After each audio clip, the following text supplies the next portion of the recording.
federal government to arraign suspended central bank governor Emefiele on Thursday on 20 new charges bordering on procurement fraud.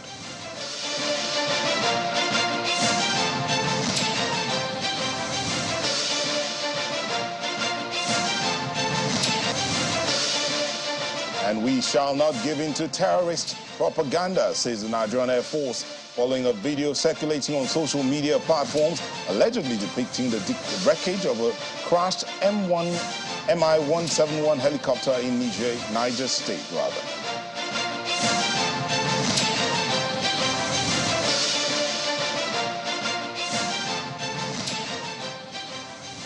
We begin tonight with breaking news from the Nigerian National Petroleum Corporation Limited, NNPCL. The company is saying it has signed a commitment letter and term sheet with the Afrexim Bank for an emergency $3 billion crude oil repayment loan. Speaking through a statement in their verified Twitter handle, the company explained the agreement was jointly signed by both parties at the bank's headquarters in Cairo, Egypt, and the loan will provide some immediate disbursement that will enable the NNPC Limited to support the federal government in its ongoing fiscal and monetary policy reforms aimed at stabilizing the exchange rate market. Recall that the federal government last week reported a 13.6% drop in daily crude oil production in the month of July, leaving the country seriously short of dollar revenues from crude export. In the same vein, the Nigerian Upstream Petroleum Regulatory Commission, NUPRC, indicates that the latest production data reveals that production averaged 1.08 million barrels per day compared to 1.25 million barrels per day recorded in June. However, the July production figure was at a major setback for government, which has a production target of 1.69 million barrels per day in the 2023 budget, while the volume of production was also significantly lower than the 1.7 million barrels per day production quota allocated to the country by the Organization of Petroleum Exporting Countries, OPEC. Let's keep you up to speed with what is happening around the country, and here is our political roundup stories.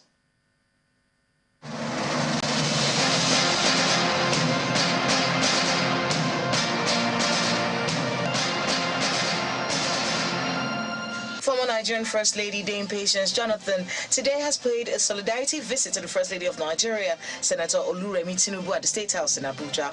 Mrs. Jonathan thanked Senator Oluremi Tinubu for how she has impacted the lives of Nigerian women so far. She explains that the visit is imperative as a former president's wife and to also support and encourage her on things that would move the nation forward. I have come here to encourage you, to support you, because we are one country. And our country must move forward, and for the country to be better, because it's our country. We have no other country. Governor Dauda Lawal of Zamfara State has sworn in 18 commissioners to form his cabinet as he introduces key performance index to checkmate the activities of the commissioners on a regular basis. Speaking during the swearing-in ceremony in Gusau, the state capital, Governor Lawal implores the new cabinet members to shun corrupt practices, saying his administration cannot afford to disappoint Zamfara residents who are yearning for a positive change. This will be the parameters you will be assessed by the expectation to which your key performance indices will be hinged on.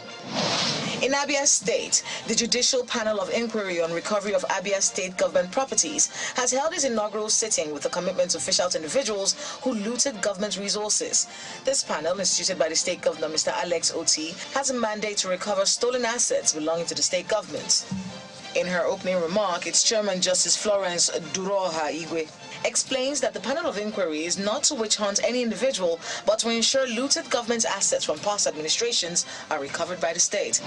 And in Yobe State, a group called the All Progressives Congress Youth Movement have declared their support for one of Governor Mimala Buni's aides, Ali Ibrahim Zana, to contest in the by-election of Yobe State Senatorial District. The youth run across the 7 local government areas of the state that made up the Yobe East Senatorial District are asking the party to allow their aspirants succeed Ibrahim Gaidam, who is now minister designate. We find it very necessary to quickly set an agenda to ourselves in making sure we promote the right person to replace him and build on his legacies.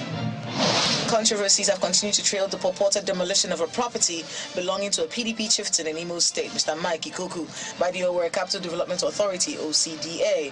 While recounting the ordeal where OCDA agents allegedly invaded the hotel with caterpillars, the PDP chieftain, Mr. Mike Ikuku, at a press conference in Owerri, the state capital, claims that the act is politically motivated, a pronouncement the state government has debunked. If we have issues and disagreements politically, that is not enough reason to brazenly clamp down on my businesses. I don't see why, you should come out to say that it is politics. Is it politics because it is right for you to build on green verge?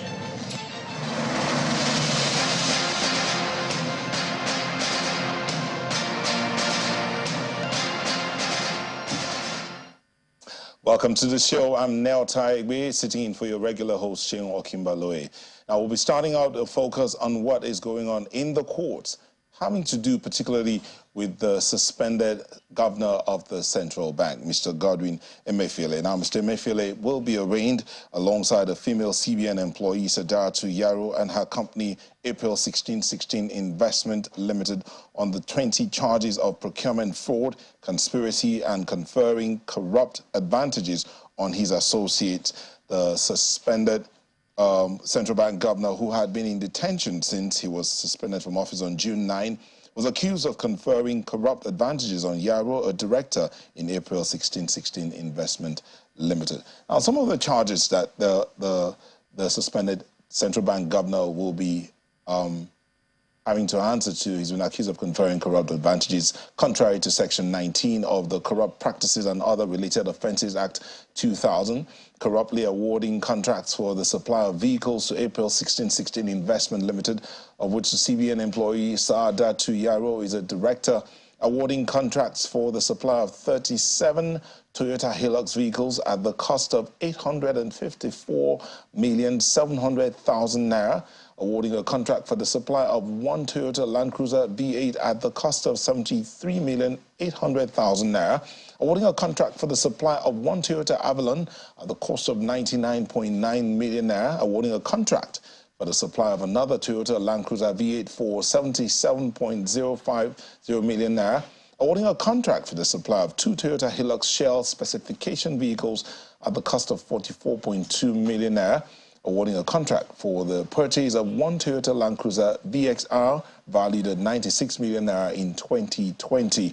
Now, Sadatu Yaro and April 1616 Investment Limited are accused of fraudulent acquisition of property for getting a contract from the CBN for the supply of 47 Toyota Hilux vehicles at the cost of 1,885,700,000 naira, fraudulent acquisition of property for getting a contract from the CBN for the supply of 10 Mercedes-Benz armored buses at the cost of 2,222,500,000 naira.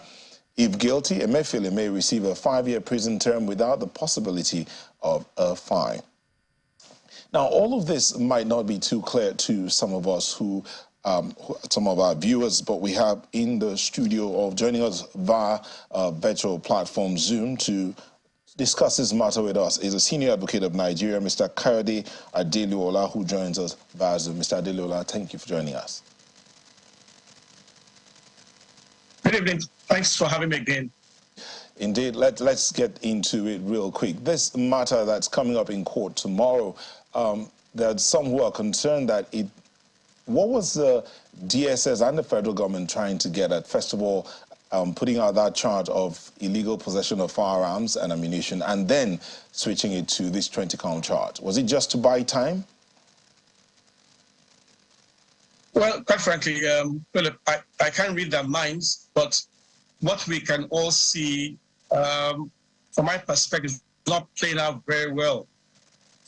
First, he was charged with unlawful possession of firearms, and then suddenly we now find that he's been charged under offenses covered by the Corrupt Practices Act.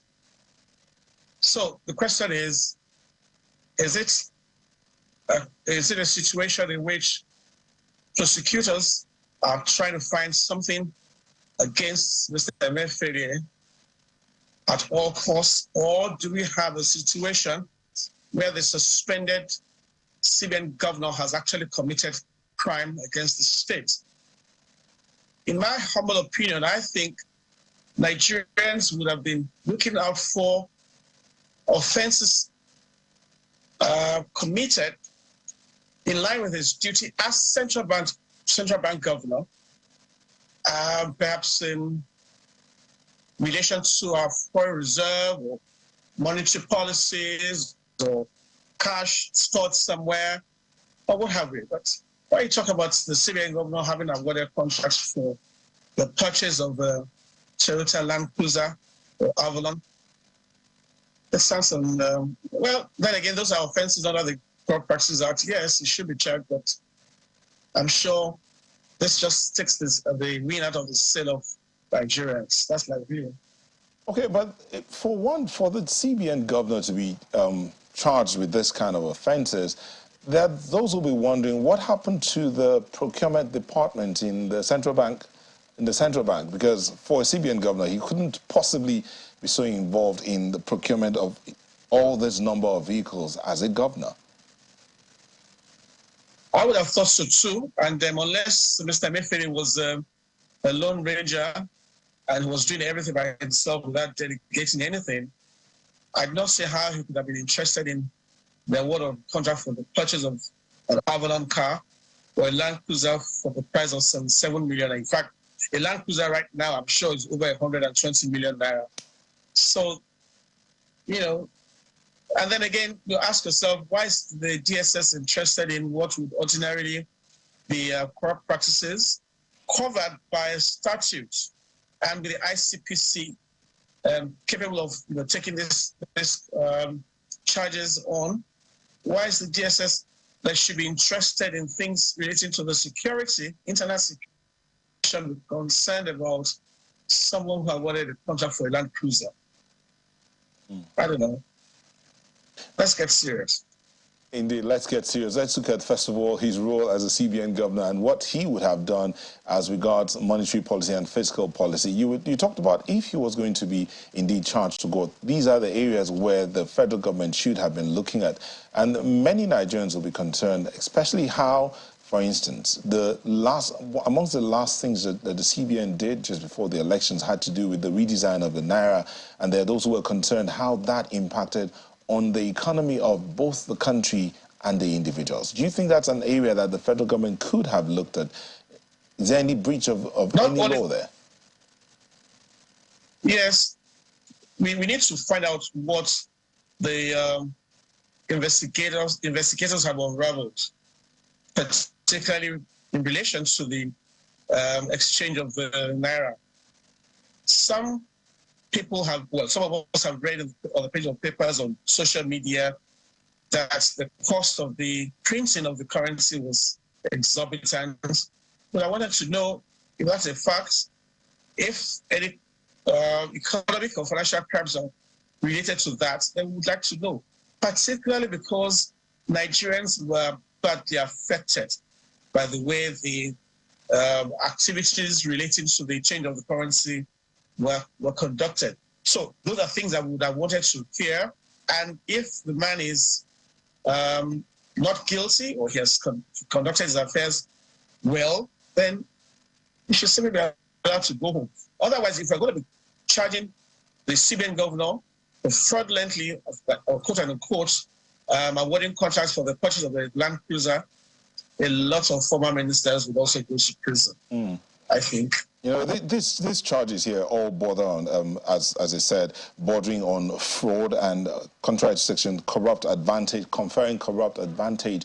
Now, there are issues that many would think that the DSS would have focused on, considering the security of the country.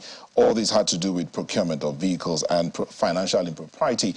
Is this not a case of interfering in other agencies' duties? For instance, the ICPC that should be looking at financial crimes, and the EFCC. Wouldn't they have been better positioned to handle this? Yes, indeed. And added to that, added to what you have just said, I think the DSS has a lot more on its plate to investigate Who are those kidnapping our compatriots? Who are those behind banditry? Who are those carrying arms around various parts of the country? These are things that people would like to know. These are situations that we have had to live with in the last few years or so. And Nigerians would like to know if some of these people can be unmasked, taken to court, and tried for these crimes against humanity. That's against somebody who has bought a car or awarded a contract for the purchase of a Land Cruiser or Avalon car. Mm. But what would Let's think about it. I mean, it would be different, for example, if Mr. Emefiele had awarded a contract for the purchase of armored vehicles, then you would say, yeah, what do you intend to do with armored vehicles? Or he awarded contracts for the purchase of arms and ammunition. They would ask him, what are you going to do with those things? Those could be turned to be efforts at destabilizing the state. But the car, let's get serious. You know, you've used that phrase, let's get serious, a couple of times now. And are you implying that the DSS is not serious about this matter? Because this is a serious matter as far as the government is concerned. Philip, what I'm trying to say is that there are very, very serious things that we need to discuss and get down to business with. People were kidnapped in this country for so long. There were bandits. People were carrying arms and ammunition without let or hindrance. Those are people we must pursue. We want people to be able to go back to their farms without fear. We want people to go about their business. And I want to be able to drive from Lagos to Abuja at night and be assured that I get there safely. Those are important things that have impacted on the economy, on the social life of people. Those are things that we want to unravel. Those are things we want the DSS to deal with, and to deal with them promptly too. Promptly too. When you say this thing, then the question would be, is there a problem with how the laws are examined, or how the laws that guide the operations of the different agencies of government are crafted? Would that be something that needs to be looked at so that there's clear delineation of responsibilities, and at which point do the different agencies come together? Let's say this point. Look, all agencies, I'm sure without a doubt, know where the lines are drawn for them, without a doubt about it. I mean, you saw what happened at the Federal High Court the other day. The correctional facilities officers were there in court. They wanted to take the same gentleman, Godwin Emefiele, into their custody. The ESS insisted on taking him, and there was this fisticuff on the premise of courts. And now, the question you ask is, even if there were some blurred lines and there was uncertainty as to where my own responsibility started and where yours ended, shouldn't they be able to sit together and say, what do you think we should be doing here? If they're not sure, they should be able to ask the lawyers and the legal departments. But we don't want to see DSS taken to court people who should be accused of crime under the Corrupt Practices or EFCC, or EFCC taking people to court when the police force should simply be doing it.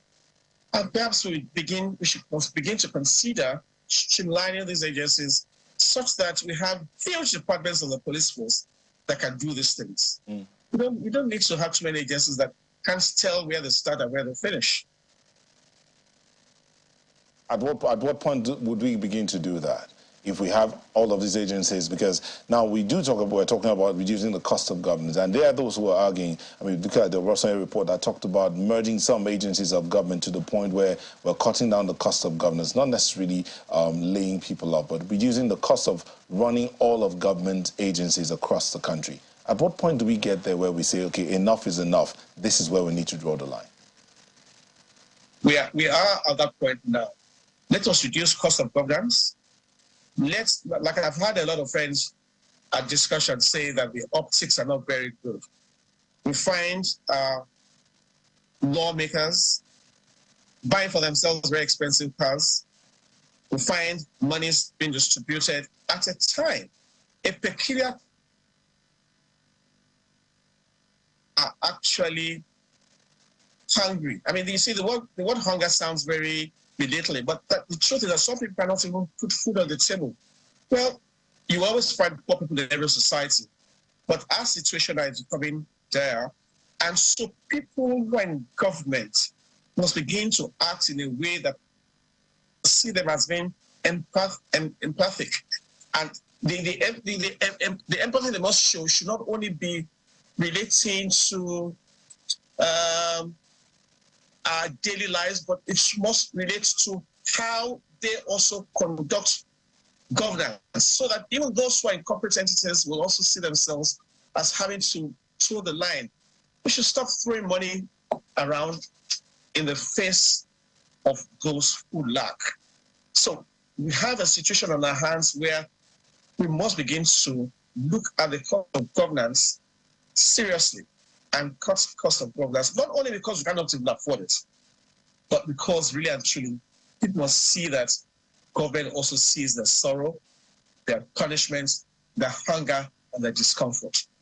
You know, when you say we're at that point where these things should be put to the test, so to speak, there will be arguments, though, that many in times past there were lawyers who could stand up and say, okay, I'm fighting for the rights of the Nigerian. But at this stage, it appears the lawyers are more focused on making money for themselves and their families, not thinking about fighting for the rights of Nigerians. So some will say, where are the Gani-Fawehinmis of today? Quite frankly, you hit the nail on the head there. Really and truly, lawyers have their different callings, and I'd say that there's some lawyers who believe that, they're commercial lawyers, they're corporate lawyers, and that's where they stand. There are those who are criminal law practitioners, and that's where they stand. And then there are those who believe in human rights. We all can't face the same areas of practice. That's true. But having said that, the practice expects that, particularly those of us who are senior lawyers, to do pro bono cases and help the society, because we have a responsibility. And everyone has that responsibility. Journalists also have the responsibility, because we have seen headlines that scream and take away the hope of the common man. It isn't everything journalists must publish. It isn't everything that you must say, because some of those things also do not show sufficient empathy.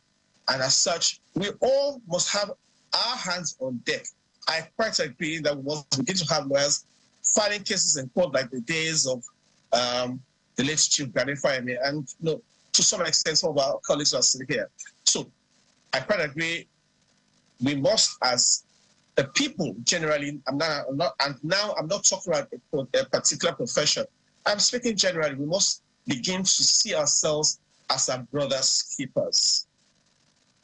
In seeing ourselves as our brothers' keepers, indeed, everyone needs to wake up, because the state of the country as it is, the economic situation and how it's impacting on everyone, I mean, everybody's feeling it at different levels. But some would say, what's the lowest hanging fruits that we can pick on if we're looking at the law, security, and the economy generally? At what point do we bring all of it together and say, okay, we're good to go as a people? Well, I like the fact that this current government has announced that they're going to attack food security frontally. Now, like the Yoruba people will say, once hunger has been taken off your list of issues concerning your poverty, then your poverty is greatly reduced.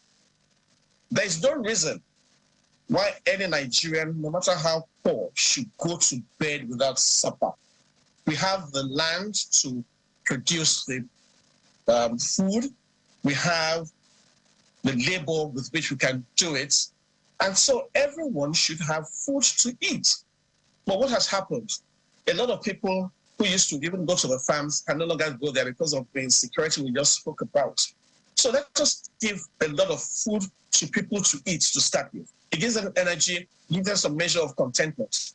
And then that also translates to employment.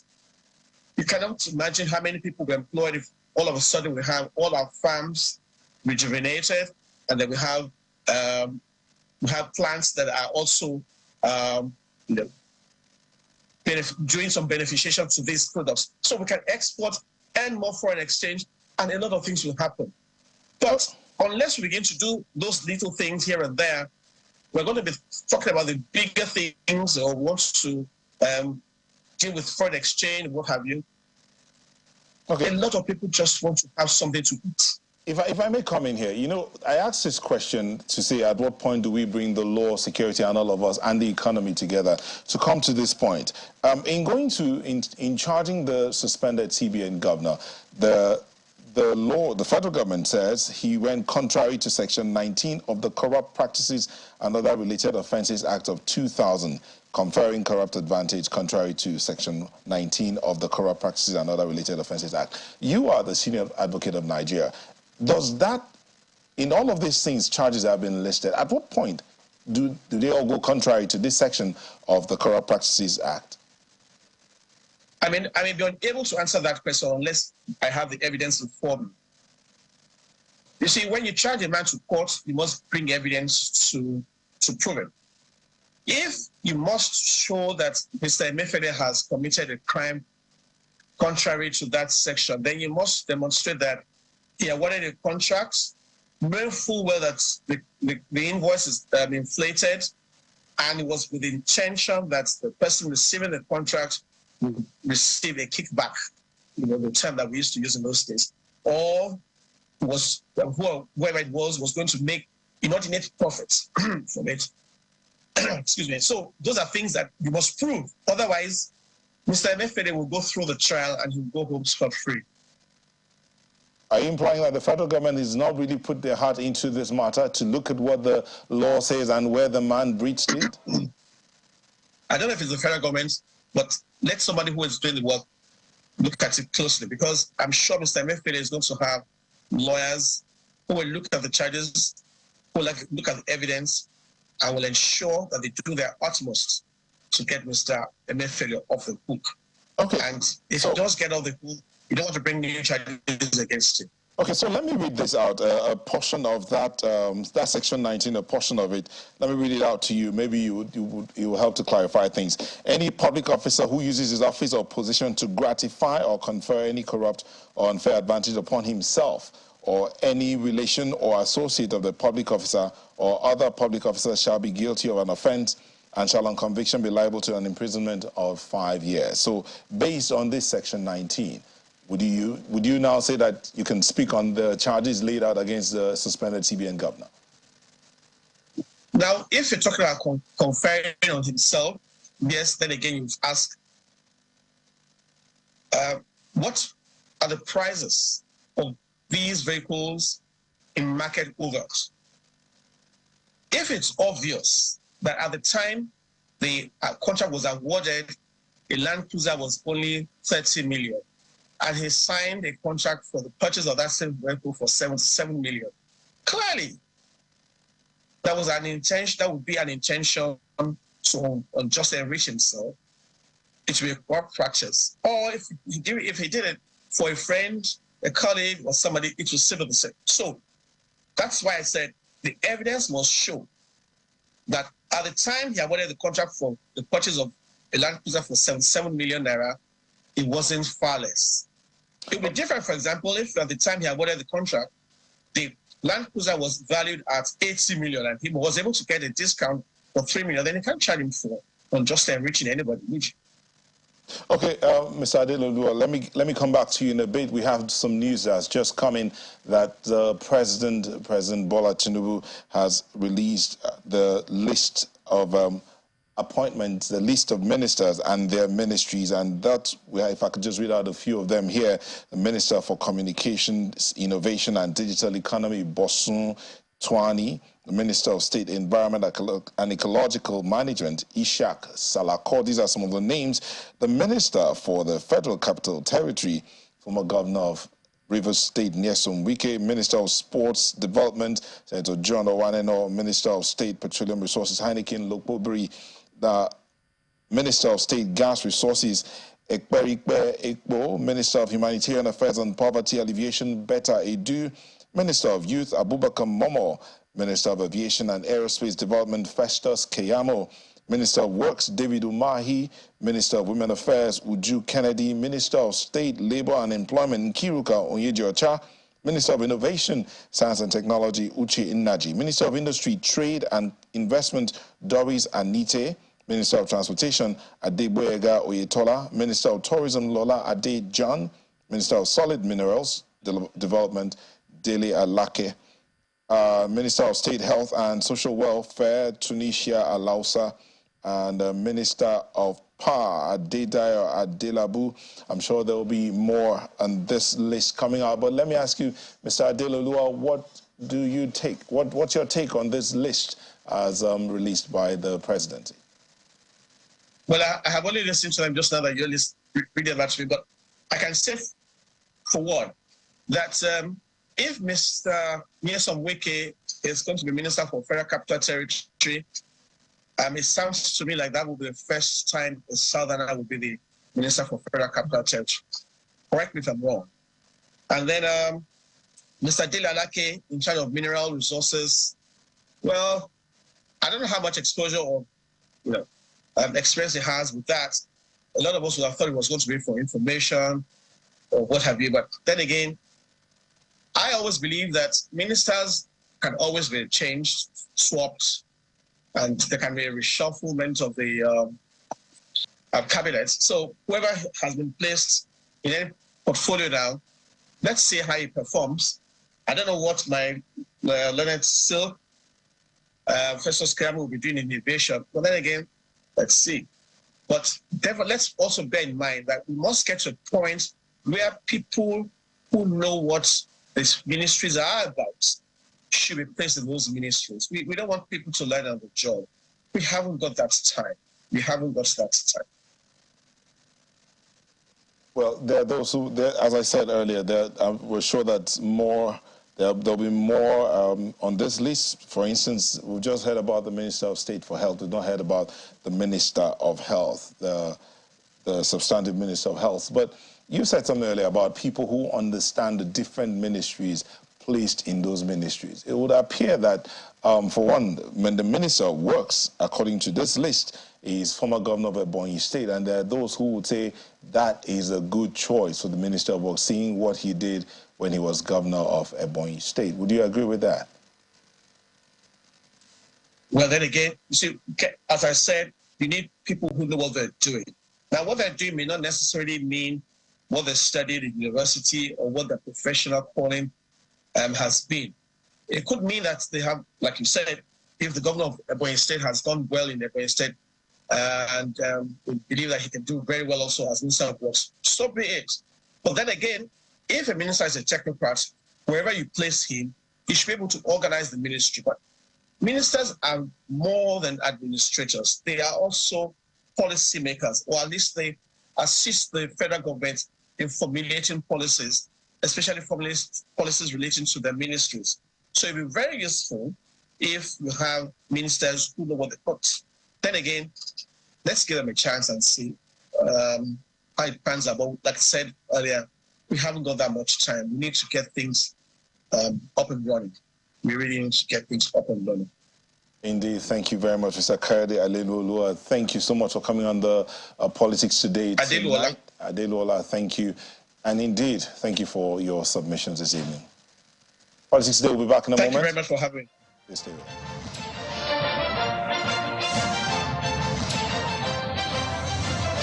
Welcome back, and now we're switching topics to look at the situation in Niger Republic. Yesterday, the Northern Elders Forum had a meeting where they rose asking the leaders of ECOWAS to withdraw the sanctions on the Republic of Niger and to jettison the idea of a military intervention to restore democratic order in the country. The spokesperson of that forum, Mr. Akim Baba Ahmed, gave the advice at a news conference in Abuja. He appealed to President Tinubu, who is the chairman of ECOWAS, to prioritize the interest of Africa over those of other nations who are pushing for military intervention. According to him, the removal of the sanctions on Niger will smoothen the negotiations process to restore democratic order in that country. Well, in the studio today, and here we do have the spokesperson of the Northern Elders Forum, Mr. Akim Baba Ahmed, who is here to join us. Thank you for joining us. Thank you for inviting me. So yesterday, the Elders Forum rose and came up with 4 or major resolutions. Amongst them, one is the removal of the sanctions that Nigeria had placed on Niger Republic. The other one being the balance, an advice to the president to balance his position as chairman and his position as the president of Nigeria. And if I do remember correctly, no military action.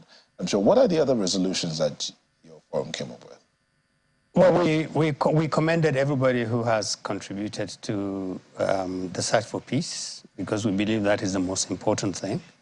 And we were very clear in terms of reminding Mr. President and ECOWAS that Nigerians emphatically say no to any military activity in Niger. It will not be helpful, it will complicate the matters more, and that Nigeria should be trusted to initiate and sustain a dialogue with the junta that is currently holding the Nigerian president and holding on to power, and to see whether we can actually make a headway rather than throw threats at the people of Niger. Clearly, it hasn't worked. 2 weeks, 3 weeks into the coup, into the first ultimatum. The first ultimatum they gave Niger 1 week. Yeah. 1 week came and passed, nothing happened. They met again and said this time they're activating a standby force.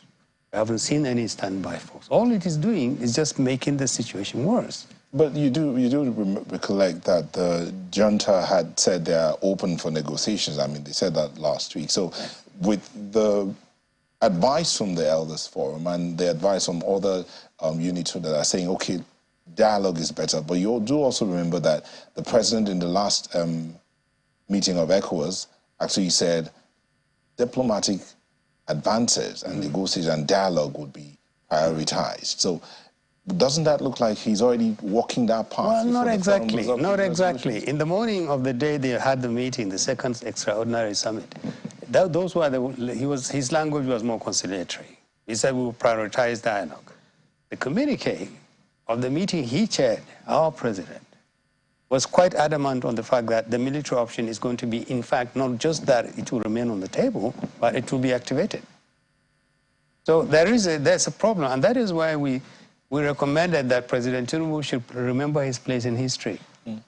This is a unique opportunity for him to show statesmanship. How do you balance a huge responsibility, for instance, of being chairman of ECOWAS, and the leader of the largest country in ECOWAS, 60% of ECOWAS, a country where virtually everybody had said, don't involve the military in the resolution of the conflict in Niger. And then your country on its own, either in support of ECOWAS resolutions or more to tighten the screw, now puts the people of Niger and Nigeria, because there are 7 states, let me remind you, 7 states in Nigeria that border Niger. Yes. Into extreme hardship. Life is very, very difficult. The sanctions that Nigeria is currently imposing on Niger and indirectly on its own people is biting very difficult, and it's making negotiations more difficult. Nigeria has a huge goodwill in Niger. We have a huge clout in Niger. If ECOWAS had the wisdom to assign Nigeria or to trust Nigeria with the responsibility of saying, look, why don't you talk to, you say they're your brothers, you said you have centuries of relationship, you've done this before, and we did do this before. Twice there was a coup in Niger, twice Nigeria successfully intervened. If they had had the wisdom to say, Nigeria, you are the most influential nation in the whole of West Africa, as far as Niger is concerned. They have received our delegations, they have even apologized to the president for the manner in which they treated Abdulsalami and President General Abdulsalami and the Sultan of Sokoto. They have received Muslim clerics. They have said their only grievance against ECOWAS was that nobody asked them, why are you doing what you're doing? They said, if somebody had asked us why we moved against Bazoum, we would have explained. Now, I'm not apologizing for that, and we are not supporting coups. But what I'm saying is that there's an opportunity. What we're saying in the Northern Elders Forum is examine and reinforce the dialogue option and allow Nigeria to exercise the huge responsibility which it has in terms of engaging the leaders currently, rather than these threats about, oh, we would come in with soldiers, we would come in with soldiers. Well, Yesterday, I think it was yesterday. Between yesterday and today, I heard that the Ghanaian Assembly, like our Senate, had said to the Ghanaian president, don't send a single Ghanaian soldier. Today, the African Union said they don't support a military action in Niger. Well, you do know that the Nigerian Senate had had not given approval to the president's request to release the military. Like we'll come back to this conversation because there are those who are concerned about the cause of these coups. There's a coup in Burkina Faso, there's a coup in Mali, and they have tied it to bad governance, and that is likely to spread. But we'll come back to this conversation. Let's get back to that story that came in earlier about the release of the ministerial list from the presidency, and we did call out some of those names. If we could have it on the screen right now, those that have been given the different portfolios. Yes, you have it there. Bosun Tijani, I'm trying to see that clearly now. Yes, so Minister for Communication, Innovation and Digital Economy, Bosun Tijani. Minister of State Environment and Ecological Management is Ishak Salako. Minister of Finance and Coordinating Minister of the Economy, Wale Edun. Minister of Marine and Blue Economy, Bumi Tunji. The Minister of Power, Adedayo Adelabu. The Minister of State Health and Social Welfare, Tunisia Alausa. The Minister of Solid Minerals Development, Dele Alake. Minister of Tourism, Lola Adejan. Minister of Transportation, Adegboyega Oyetola. The Minister of Industry, Trade and Investment, Doris Anite. Minister of Innovation, Science and Technology, Uche Naji. The Minister of State, Labour and Employment, Nkiruka Onyejocha. Minister of Women Affairs, Uju Kennedy. The Minister of Works, David Umahi. Minister of Aviation and Aerospace Development, Festus Keyamo. Minister of Youth, Abubakar Momo. Minister of Humanitarian Affairs and Poverty Alleviation, Betta Edu. The Minister of State Gas Resources, Ekberikbe Ekbo. Minister of State Petroleum Resources, Heineken Lukboberi. The Minister of Sports Development, Senator John Owaneno. Minister of Federal Capital Territory, Nyesom Wike. Now, as I said earlier, we do know that about 45 names were confirmed by the Senate, so we're expecting that more of these names and portfolios will be released shortly, and we'll bring that to you as soon as we get them. But let's get back to our conversation here. Mr. Babagmet, we want to react to that list you just heard. I was hoping to see Minister of Foreign Affairs because of all the ministers that President Tinubu requires now. It's wise counsel from the Ministry of Foreign Affairs and its affiliates or agencies.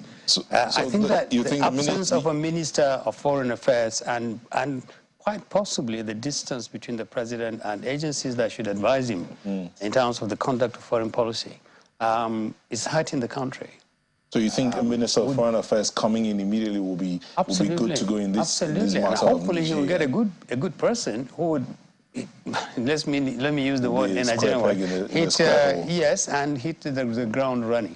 Because we do have a crisis that requires the major inputs of the Minister of Foreign Affairs and very, very, very delicate handling. And only the Minister of Foreign Affairs can do that. I don't know who's been handling that portfolio, but the gaps are showing. I should know this. I was a permanent secretary in that ministry many, many years ago. So it is a ministry that is critical, and I'm hoping... So you think the permanent secretary there now is not handling the matters as he or she permanent secretaries don't get too close to presidents. I mean, ordinarily they should. A president who doesn't have a minister will reach to the permanent secretary. What I'm saying is that there are gaps in our thinking and in our reaction to events, particularly on Niger and West Africa, that clearly are not benefiting from the best advice that we should get. Okay, we are doing some things wrong. Okay, let's get back to that matter of the coup in Niger. The junta had said they're going to prosecute the president, Bazoum, for what they say, treason. For high treason, if I remember, those are the words they use. What do you think? Oh, we had that. But if we had a negotiation framework now, those are exactly the kind of words we would ask them. We would say to the people of Niger, we heard you are going to prosecute Bazoum. Can you give us additional information about what it is that you are prosecuting him over? Is this a red herring? Is it real? Are you really going to do that? And do you recognize the fact that you actually seized power from this man? That's treasonable too. Do you have the moral and the legal authority to actually prosecute a president that you have overthrown, violating every rule and every law? Those are the kind of delicate questions you would ask if you were actually communicating government to government or ECOWAS to Niger. But those communications aren't there. The question I want to ask you is, from the Northern Elders Forum, seeing that there are 7 northern states that are bordering Niger, one would want to believe that the Elders Forum on this side of the divide is reaching out to the elders on the other side. What's the conversation you're having, and what's the perspective you're getting from them? The perspectives we're getting there is that a lot of people in Niger can't believe that Nigeria is reacting in the way it is. They just can't believe that we can put them in such difficulty. Look, just the fact that we remove the plug on the power we supply to Niger is putting the Nigerian people and the economy there in great difficulties. More difficulties than they have ever experienced. And it's hurting northern communities close to Niger too. Whatever happens in Niger automatically happens in Nigeria. That is how intimately involved Niger and Nigeria are. So this is not the time to turn the screw. This is the time to talk. But are the elders on that side having conversations with the junta to say, okay, look, these are the reasons why this is happening on the other side. What grounds are you willing to shift so that we can also negotiate on this other side? As in, be the go-between. Well, look, the two key public mediation or the 2 key initiatives we saw, the one involving the former emir of Kano and the leader and the Islamic clerics, all involved people, their counterparts from Niger, and they were granted audience. And let me remind you, these 2 groups, the emir of Kano and the clerics, all flew, in spite of the no-fly zone, all flew into Niamey and met with the leader of the coup. So there is a huge amount of goodwill there. It's not as if people can't believe that we can be at war. Under any circumstances, Nigeria would not go to war with Niger. Nigerian soldiers will not turn, Niger and Nigerian soldiers will not turn their guns at each other. This is not a problem that cannot be solved through dialogue and an effective and rigorous application of the dialogue process. And the dialogue process is wonderful if you really genuinely apply it. But look at the other side of it. If you are going to go into, and today, as I told you, let me remind you, the African Union specifically said they don't support the ECOWAS position that military option can be activated in Niger. This is the African Union going against ECOWAS.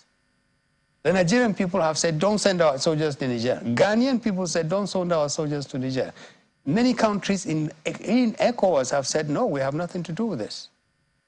So that's why we said to President Tinubu, you are wearing 2 hats. You have to find a way to balance them in such a way that history will record you as a statesman who was able to balance these 2 positions. Don't get carried away by one of them. Listen to your Nigerian people. You were first a Nigerian president before you became chairman of ECOWAS. Otherwise, you would never be anywhere near ECOWAS. So, and you're accountable to the Nigerian people. And the Nigerian people are saying, look, let us explore the diplomatic option more vigorously. Use your influence in ECOWAS. Use your influence in Niger. And find a way in which Nigeria can actually broker some kind of an understanding. What is this talk about treason against Bazoum?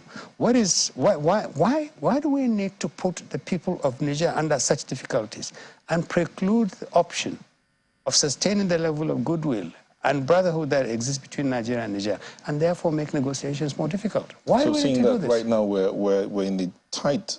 The president is in a tight situation. AU says don't go. The Nigerian people are saying don't go. And indeed, a lot of people around are saying do not go. But there are others who are saying just leave that on standby. And if I do recollect, the ECOWAS military force was supposed to be on standby, not deployed yet. So at the end of the day, what would the elders forum mandate? What would be the word to the president? What would be the way forward? Well, they meet tomorrow, Thursday. Our word to them is listen to the voices of your people. West African people are against a war in another country over a coup. listen to your people. The diplomatic option is still there, can be strengthened, and can work. Listen to your people. There are extra African countries, interests outside Africa. I don't have to mention them, but they are not African interests, pushing us to war because they have strategic interests to protect. We have to be very careful. We can fight each other while other interests outside Africa are just simply taking away our resources. We're already poor in this world, and suddenly very powerful nations in the world are trying to put us to continue to fight so they can continue to exploit us. We must avoid this. We'll be fighting each other. We'll be fighting brothers. And so you have to ask yourself, at what cost?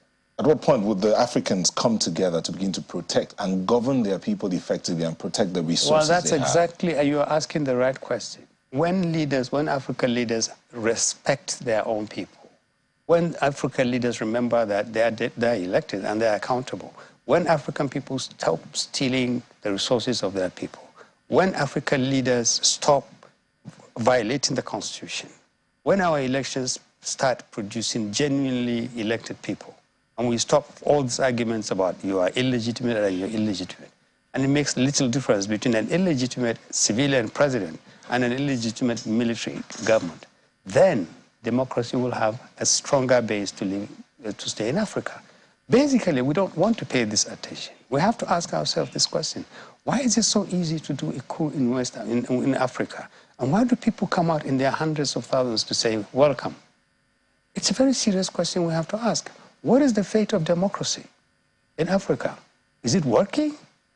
All the arguments we have over elections, you are legitimate, you rig an election, you don't rig an election, you have poor leaders. How can you tolerate a leader who has been in power for 20 years, 30 years? So people come and serve 2 terms. And suddenly now they want to prolong their terms into 3 terms. We tolerated we tolerated Mali, we tolerated Burkina Faso, we virtually tolerated Guinea-Bissau. What moral right do we have now to draw the line and say, okay, that's it? We should, because military rule doesn't do anything other than to freeze the wrongs. And then after 2, 3, 4 years, just simply unfreeze it. And then we are stuck where we were 2, 3 years ago. We are against coups. All right. We would like to see an end to the Nigerian debacle as quickly as possible, but we believe that the diplomatic option is the best way to do this.